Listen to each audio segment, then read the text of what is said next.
আসসালামু আলাইকুম। আমি লাকসাম থেকে বলছি। Bangladeshi blogger Irin daily lifestyle ব্লগে আপনাদেরকে জানাই স্বাগতম।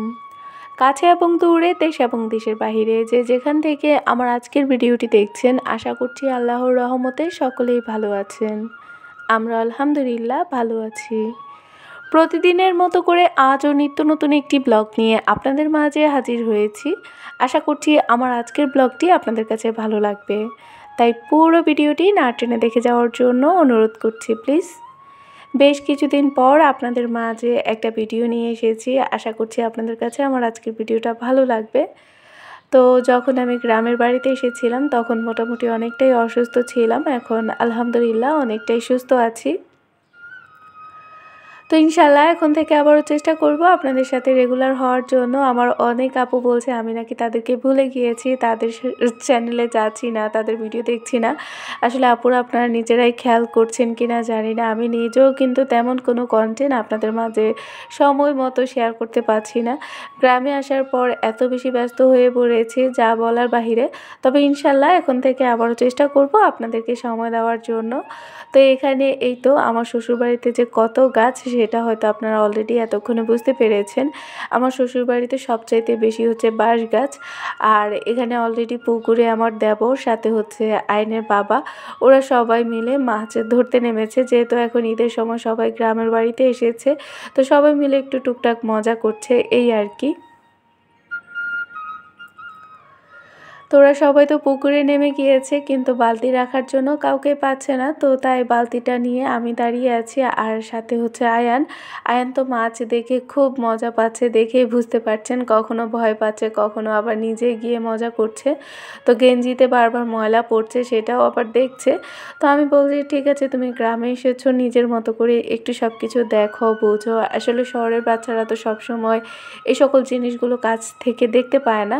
তো তার জন্য ওরা যখন দেখে তাদের কাছে কিন্তু খুব মজা লাগে। তো এখানে এই তো ওরা মাছ ধরেছে, খুব বেশি ধরতে পারেনি। আইনের বাবা তো মাছ ধরতেই পারে না। তো ওদের সাথে নেমেছে, নেমে টুকটাক যতটুকু পেরেছে ততটুকু ভাইরা সবাই মিলে ধরে নিয়েছে। আর এদিকে আমি অলরেডি রান্না বসিয়ে দিয়েছি। আমার আজকের ব্লগটি ছিল ঈদের আগের দিনের ব্লগ, বলা যায় হচ্ছে শেষ রমজানের ব্লগ ছিল। তো শেষ রমজানের দিনের ইফতার আয়োজন আমার বাসায় কী ছিল সেটাই আপনাদের সাথে শেয়ার করব। যারা যারা অলরেডি আমার ভিডিওটি দেখা শুরু করে দিয়েছেন আপনাদের সবাইকে রিকোয়েস্ট করব প্লিজ মনে করে একটি লাইক দিয়ে দেবেন, কেননা আপনাদের একটি লাইক কিন্তু আমার ভিডিওটাকে আরও অনেকের কাছে পৌঁছে দিতে সাহায্য করবে। এতে করে আমি অনেক বেশি উপকৃত হব। আর কাজটি যদি অলরেডি আপনারা করে থাকেন আপনাদের সবাইকে অসংখ্য ধন্যবাদ। তো এই তো এখানে আমি হচ্ছে এটা কলমি শাকের পকোড়া। এটা আসলে আমি গ্রামে আসলে খাওয়া হয়, যেহেতু ভরপুর কলমি শাক আছে গ্রামে।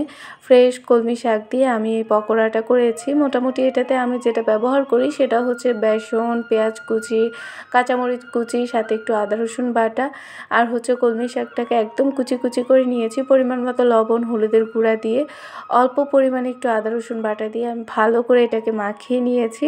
আর তারপর এটাকে আমি চপের মতো করে দিয়েছি। এটা খেতে কিন্তু বেশ ভালো লাগে। তো এই তো অফ ক্যামেরায় আমি এখানে বেশ কিছু ভাজা পোড়া করে নিয়েছি, ডিম চপ, আলু চপ, সাথে হচ্ছে কলমি শাকের পকোড়া আর হচ্ছে পেঁয়াজু। তো এগুলো সব কিছুই করে নিয়েছি। যেহেতু আমি বাইরে বসে বসে রান্না করছি, আসলে খোলা আকাশের নিচে বসে বসে রান্না করতে বেশ ভালো লাগে। আর আমার শ্বশুরবাড়িতে তো এত পরিমাণ গাছ যা বলার বাহিরে। তো এদিকে মা দুধ নিয়ে এসেছে। গ্রামে আসার পর আমি সবসময় চেষ্টা করি ফ্রেশ দুধ, ফ্রেশ ডিম এগুলো খাওয়ার জন্য, আমার কাছে ভালো লাগে। শহরে কিন্তু আমি দুধ, ডিম এগুলো খুব একটা খাই না, আমার কাছে ভালো লাগে না। আমি না, আমার পরিবারের কেউ না, শুধু আয়নকে একটু খাওয়ানোর চেষ্টা করি, যেহেতু ও এখনও ছোট আছে। তো কী বা করবো, হাতের কাছে যেটা পাই তখন সেটাই খাওয়াই। কিন্তু গ্রামে আসার পর যেহেতু ফ্রেশ সব কিছু পাচ্ছি, আর দুধগুলো সত্যি অনেক মজা, তো তার জন্য দুধগুলো আমরা সবসময় খাওয়ার চেষ্টা করি। তো এই তো অফ ক্যামেরায় অনেক কাজ করেছি, এত কিছু তো আর আপনাদেরকে দেখানোটা সম্ভব হয়নি, কেননা নাকে মুখে কাজ করতে হয়। গ্রামের বাড়িতে আসার পর কিন্তু অনেক কাজ হয়ে যায়। তো মোটামুটি এখানে আমি আমার মতো করে ফল, সালাদ, ইফতার আয়োজন করে নিয়েছি। সাথে হচ্ছে বাবা এসেছেন, যেহেতু বাবার সাথে এবার এখনও একটা দিনও রমজান পালন করা হয়নি, ইফতার করা হয়নি। তো আজকে যেহেতু আমার শ্বশুর বাবাও এসেছেন, তো সবাই মিলে হচ্ছে আজকে একসাথে ইফতার করব।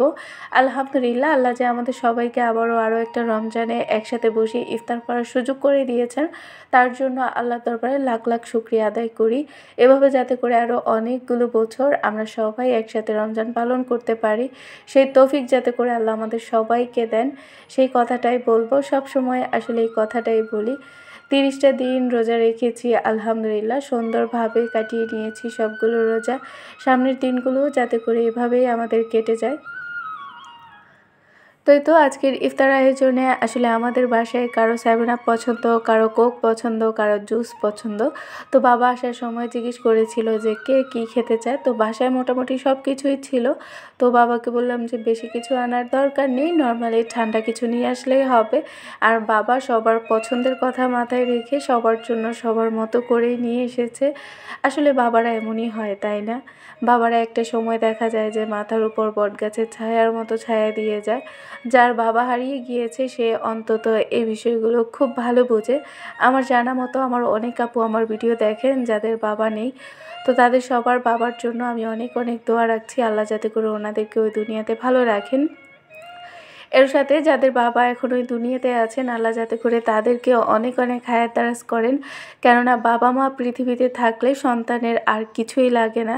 লাখ লাখ কোটি টাকা দিয়েও এতটা সুখ পাওয়া যায় না যতটা সুখ বাবা মা বেঁচে থাকলে পাওয়া যায়। আমার ছোট মাথায় যেটা আমি বুঝে থাকি আর কি, সেটাই আপনাদের সাথে শেয়ার করলাম। তো এই তো এখানে আমরা সবাই মিলে একসাথে ইফতার করছি, আর তার সাথে আপনাদের সাথেও কিছু কথা বলে যাচ্ছি। এদিকে এর এটা লাগবে, তো ওর এটা লাগবে, তো সবাই সবার পছন্দের খাবারগুলো খেয়ে নিয়েছি আলহামদুলিল্লাহ। রমজানটা একদম শেষ, দেখতে দেখতে কিন্তু রমজানটা শেষই হয়ে গেল। তো অবশ্যই আমার ঈদের ব্লগ নিয়ে আমি আবারও আপনাদের সাথে হাজির হব। আশা করছি আমার ব্লগগুলো আপনারা দেখে খুবই ভালো একটা সময় কাটাতে পারবেন, কেননা আসলে যখন ফ্রি থাকেন তখনই তো আমাদের ব্লগগুলো আপনারা দেখতে চান। তো আমার আজকের ব্লগটা কেমন লেগেছে জানাবেন, আর কারা কারা আজকে প্রথম এসেছেন আমার চ্যানেলে অবশ্যই আমাকে জানাবেন। তো আজকের মতো আমি ভিডিওটা এখানেই শেষ করছি। সবাই ভালো থাকবেন, সুস্থ থাকবেন। আল্লাহ হাফেজ, আসসালামু আলাইকুম।